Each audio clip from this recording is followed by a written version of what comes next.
Next is classification on the basis of solubility. ठीक है, on the basis of solubility. solubility classification on the basis of solubility की बात करें, classification on the basis of solubility की बात करें तो नेक्स्ट क्लासिफिकेशन है classification on the basis of solubility, और उसमें तीन तरह के सॉल्यूशंस हो सकते हैं। चलो बात करते हैं classification on the basis of solubility की बात करें, उसमें भी तीन तरीके से क्लासिफिकेशन हम कर सकते हैं, तीन तरीके से क्लासिफिकेशन। ठीक है, okay. Completely miscible, completely miscible, partially miscible, ठीक है, कंप्लीटली मिसिबल, पार्शियली मिसिबल और कंप्लीटली इमिसिबल। कंप्लीटली इमिसिबल, है ना। तीन तरीके से क्लासिफिकेशन हो सकता है, completely miscible, completely partially miscible और कंप्लीटली इमिसिबल। ये तो मतलब ही समझ में आ रहा होगा, पूरा का पूरा मिक्स हो जाए। जैसे पानी और अल्कोहल बिल्कुल कंप्लीटली मिसिबल होते हैं, पार्शियली मिसिबल जो पूरा का पूरा डिसॉल्व ना हो, और कंप्लीटली इमिसिबल पानी में अगर हम ऑयल मिला दें तो दैट इज कंप्लीटली इमिसिबल। थोड़ा थोड़ा जो मिक्स हो जाता है दैट इज पार्शियली मिसिबल। ठीक है, ये तो क्लासिफिकेशन हो गया ऑन द बेसिस ऑफ इसकी सॉल्युबिलिटी के बेसिस पे। तो तीन तरीके से क्लासिफिकेशन, दो तरह की क्लासिफिकेशन देख लिए हमने। और भी क्लासिफिकेशन होते हैं, सोल्यूशन दो तरह के होते हैं, एक आइडियल भी होते हैं, एक नॉन आइडियल भी होते हैं, जिसकी बात हम आगे करेंगे। तो ये भी एक तरह का क्लासिफिकेशन आएगा जिसकी बात आगे आगे करेंगे हम, जिसकी बात आगे करेंगे, जिसकी बात आगे करेंगे। ठीक है, तो दो तरह के क्लासिफिकेशन फिलहाल हमने देखे हैं, classification on the basis of phase and the classification on the basis of solubility. यहां तक ठीक है, ओके। तो सबसे पहले हम जो बात करेंगे, सबसे पहले वो गैस इन लिक्विड की बात करेंगे, कि तीनों की बातें करेंगे, लेकिन गैस इन लिक्विड की बात अलग से करेंगे, लिक्विड और लिक्विड इन लिक्विड या सॉलिड इन लिक्विड की बात अलग से करेंगे। उनकी वो इनकी इन दोनों की प्रॉपर्टीज एक जैसी होती है, इन दोनों की प्रॉपर्टीज एक जैसी होती है, इनकी प्रॉपर्टी थोड़ी सी अलग होती है। तो सबसे पहले हम गैस इन लिक्विड की बात करेंगे, उसके बाद सॉलिड इन लिक्विड, फिर gas in liquid in liquid की ये बात एक साथ कर लेंगे। ठीक है, तो आगे बात करते हैं टाइप ऑफ सॉल्यूशन में जो अब हमें बात करनी है। वो पहला टाइप का सॉल्यूशन जो हमें पढ़ना है that is gas in liquid. कोई एग्जांपल इसका गैस इन लिक्विड का, कोई एग्जांपल याद आ रहा हो? सर फॉग, नहीं नहीं फॉग, नहीं गैस, नहीं नहीं नहीं, कोल्ड ड्रिंक्स वगैरह। कोल्ड ड्रिंक, कोल्ड ड्रिंक बहुत बढ़िया एग्जांपल है, कोल्ड ड्रिंक, कोल्ड ड्रिंक बहुत बढ़िया एग्जांपल है ना। इसमें कोल्ड ड्रिंक में क्या होता है, तो पानी होता है, और पानी में वो CO2 गैस को डिसॉल्व कर देते हैं। आई बात समझ में? पानी में CO2 गैस को डिसॉल्व कर देते हैं, और इस तरह से कोल्ड ड्रिंक तैयार हो जाता है, आपका सोडा वाटर बन जाता है, कोल्ड ड्रिंक बन जाता है ना। तो पानी में ये वाटर में, कोल्ड ड्रिंक में क्या होता है, वाटर प्लस CO2, ठीक है, ये डिसॉल्व कर देता है। ठीक है, ओके। आपका इवन जो नॉर्मल वाटर भी होता है वो भी गैस इन लिक्विड का एग्जांपल है, उसमें भी बहुत सारी गैसेस डिसॉल्व हो जाते हैं, बहुत सारी गैसेस, ऑक्सीजन भी डिसॉल्व रहता है ना, पानी में ऑक्सीजन भी डिसॉल्व रहता है, CO2 भी डिसॉल्व रहता है, जो पानी हम नॉर्मली पीते हैं उसमें भी, हालांकि सॉल्युबिलिटी कम होती है ना। लेकिन कोल्ड ड्रिंक एक बढ़िया एग्जाम्पल है जहां पे हम वाटर और CO2 गैस को मिलाया जाता है। तो ये एक एग्जाम्पल होगा गैस इन लिक्विड का। ठीक है, हमें यहाँ पे बात करनी है सॉल्युबिलिटी किस तरह से अफेक्टेड होगी गैस इन लिक्विड की। गैस इन लिक्विड में हमें जो बात करनी है वो ये है कि solubility, factors affecting solubility of gas in liquid. ठीक है, ठीक है। तो यहाँ पे वाटर जो है वो सॉल्वेंट है, सॉल्वेंट है जो कि लिक्विड स्टेट में है, और CO2 जो है वो सॉल्यूट है जो कि गैस स्टेट में, जो कि गैसेस स्टेट में। ओके, ठीक है। यहाँ पे हमें जो बात करनी है यहाँ पे वो ये है factors affecting solubility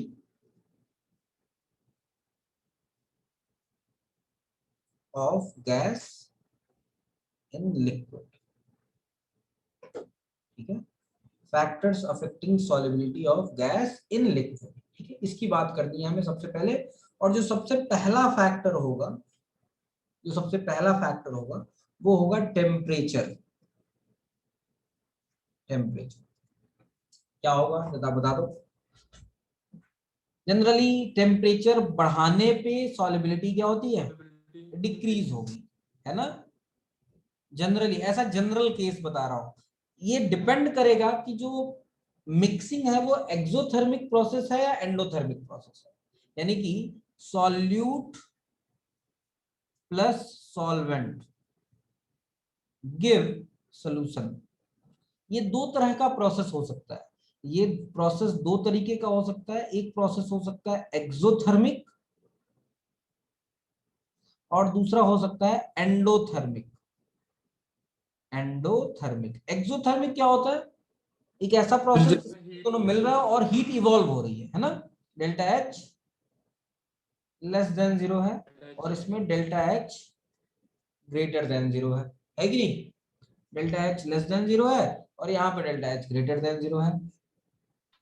okay okay, तो दो चीजों पे एक्सोथर्मिक के लिए, फॉर एक्सोथर्मिक, अगर एक्सोथर्मिक है, एक्सोथर्मिक है अगर, और अगर टेम्परेचर को रेज करते हैं तो सॉलिबिलिटी क्या होगी। टेम्परेचर को रेज करते हैं तो सॉलिबिलिटी क्या हो जाएगी, इंक्रीज, इंक्रीज। एक्सोथर्मिक प्रोसेस में डिक्रीज होगी। नहीं सॉरी, डिक्रीज डिक्रीज। ली शार्टलियर प्रिंसिपल याद होगा। एक्सोथर्मिक में टेम्परेचर बढ़ाने पे रिएक्शन बैकवर्ड डायरेक्शन में जाता है तो सॉलिबिलिटी घटेगी। बैकवर्ड डायरेक्शन हाँ बिल्कुल। एक्सोथर्मिक प्रोसेस है, टेम्परेचर बढ़ाएंगे सॉलिबिलिटी डिक्रीज होगी। एंडोथर्मिक प्रोसेस है, अगर एंडोथर्मिक प्रोसेस है, टेम्परेचर बढ़ाएंगे सॉलिबिलिटी इंक्रीज बिलिटी इंक्रीज होगी, है ना। जनरली जो प्रोसेस होता है वो एक्सोथर्मिक होता है। जनरली जो प्रोसेस होता है ये एक्सोथर्मिक वाला जो केस है वो जनरल केस है, जनरली एक्सोथर्मिक होता है। और इसीलिए कोल्ड ड्रिंक को ठंडा रख के पीते हैं। ठंडा करके क्यों पीते हैं कोल्ड ड्रिंक को, भाई एक तो भाई ठीक है गर्मी का दिन है तो ठंडा, लेकिन ठंडी के दिन में गर्म कोल्ड ड्रिंक भी तो पी सकते थे लेकिन नहीं पीते हैं। भाई गर्मी के दिनों के लिए ऐसा कोई बीवरेज नहीं है हमारे पास। गर्मी सॉरी ठंडी के दिनों के लिए कोई बीवरेज नहीं है, गर्मी के दिनों के लिए बीवरेज है। ठंडी के दिनों के लिए क्यों नहीं है, क्योंकि भाई हम उसको गर्म करके नहीं बेच सकते हैं। गर्म करके जब बेचेंगे तो CO2 की सॉलिबिलिटी कम हो जाएगी, वो सोडा सोडा पानी जैसा लगेगा ही नहीं, वो नॉर्मल पानी के जैसा लगेगा। तो जनरल केस क्या होता है कि सॉल्यूट और सॉल्वेंट को मिक्स करें, गैस को वाटर में मिक्स करें, अगर हम गैस को वाटर में मिक्स करें तो ऐसा होता है कि एक्सोथर्मिक प्रोसेस होता है और टेम्परेचर बढ़ाए तो सॉलिबिलिटी घट जाती है। और इसीलिए कोल्ड ड्रिंक को ठंडा रखते हैं ताकि ज्यादा से ज्यादा CO2 क्या रहे, डिजोल्व रहे। ज्यादा से ज्यादा CO2 डिजोल्व रहेगा तो हमें वो बढ़िया लगेगा, हमें वो पीने में अच्छा लगेगा, है कि नहीं। ठीक है, तो टेम्परेचर एक फैक्टर है। ओके, एक फैक्टर जो है टेम्परेचर है। दूसरा फैक्टर, दूसरा फैक्टर क्या हो सकता है, नेचर ऑफ गैस, यानी या फिर nature of solute and solvent. Nature of solute and solvent, है कि नहीं। Nature of solute and solvent होगा कि नहीं होगा। भाई सीधी सी बात है, यहाँ पे तो सिंपल सी बात है कि अगर सॉल्यूट सॉल्वेंट पोलर है तो पोलर सॉल्यूट ज्यादा सॉल्युबल होगा। लाइक डिजोल्व लाइक, यहाँ तो एक सिंपल सा फंडा काम करता है, like dissolves like, like dissolves like. यानी कि पोलर अगर है, पोलर सॉल्यूट है तो उसको डिसॉल्व करने के लिए पोलर सॉल्वेंट लगेगा, है कि नहीं। अगर नॉन पोलर सॉल्यूट है, नॉन पोलर सॉल्यूट है तो उसको डिसॉल्व करने के लिए नॉन पोलर सॉल्वेंट चाहिए, उसको डिसॉल्व करने के लिए नॉन पोलर सॉल्वेंट चाहिए, है कि नहीं, है ना। हाँ जी पोलर सर। है तो पोलर सॉल्वेंट चाहिए, नॉन पोलर सॉल्यूट है तो नॉन पोलर सॉल्वेंट चाहिए। अच्छा, यहाँ पे एक और सिंपल सा रूल अप्लाई करते हैं। अगर पोलर सॉल्यूट है, गैसेस स्टेट कुछ याद है कि नहीं, 11th में गैसेस स्टेट पढ़ा था। हाँ जी सर, थोड़ा सा याद। अगर पोलर है, अगर गैस है कोई पोलर है, तो उसका क्रिटिकल टेम्परेचर ज्यादा होगा या कम होगा। For polar gas critical temperature ज्यादा होगा या कम होगा। क्रिटिकल टेम्परेचर पता है ना, कम कम होगा। कम होगा। कम होगा। क्रिटिकल टेम्परेचर क्या होता है, what is critical temperature.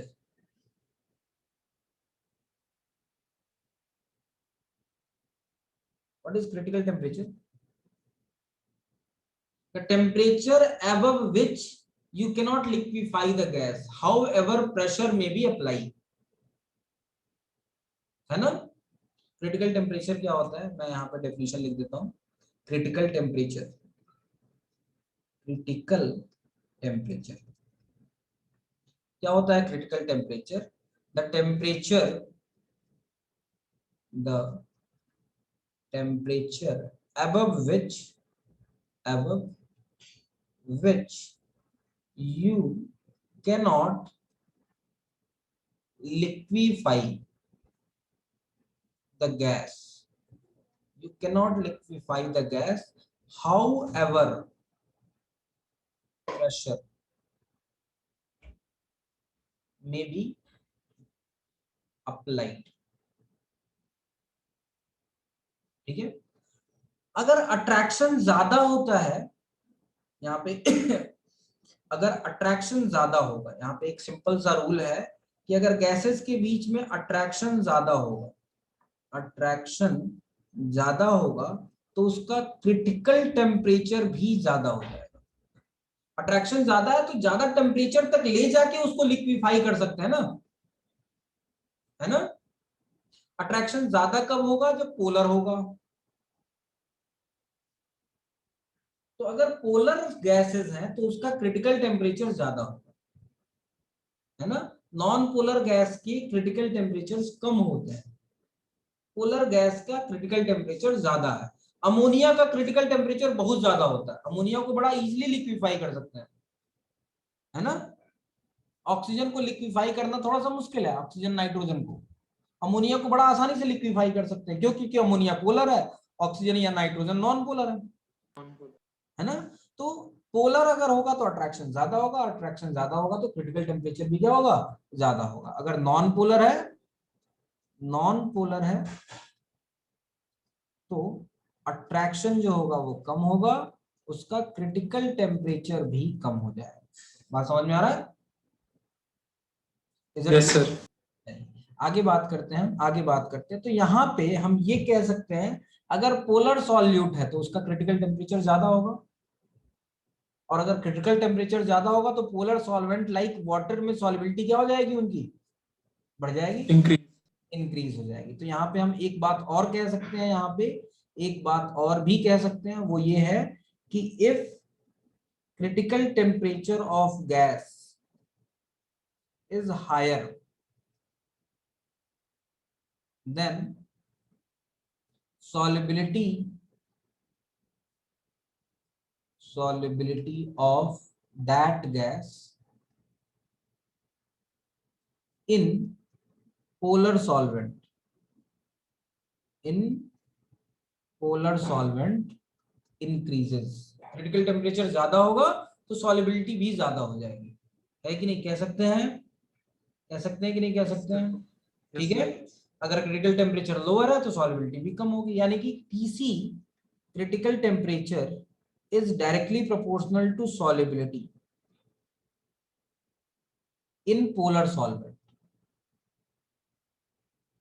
In polar solvent कह सकते हैं क्या हम, यस सर। यहाँ तक कोई कंफ्यूजन?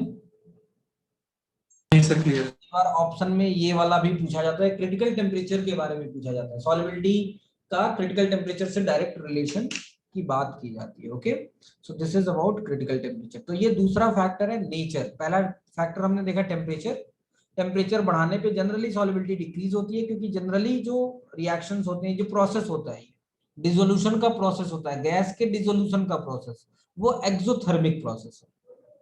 गैस के डिसोल्यूशन का जो प्रोसेस होता है वो एक्सोथर्मिक होता है, इसलिए एक्सोथर्मिक प्रोसेस के लिए सॉल्युबिलिटी क्या हो जाएगी? डिक्रीज हो जाएगी। ठीक है, दूसरा है नेचर ऑफ सॉल्वेंट, हमने बात कर ली। तीसरा जो बहुत इंपॉर्टेंट फैक्टर है, तीसरा जो कि बहुत इंपॉर्टेंट फैक्टर है, और वो है प्रेशर।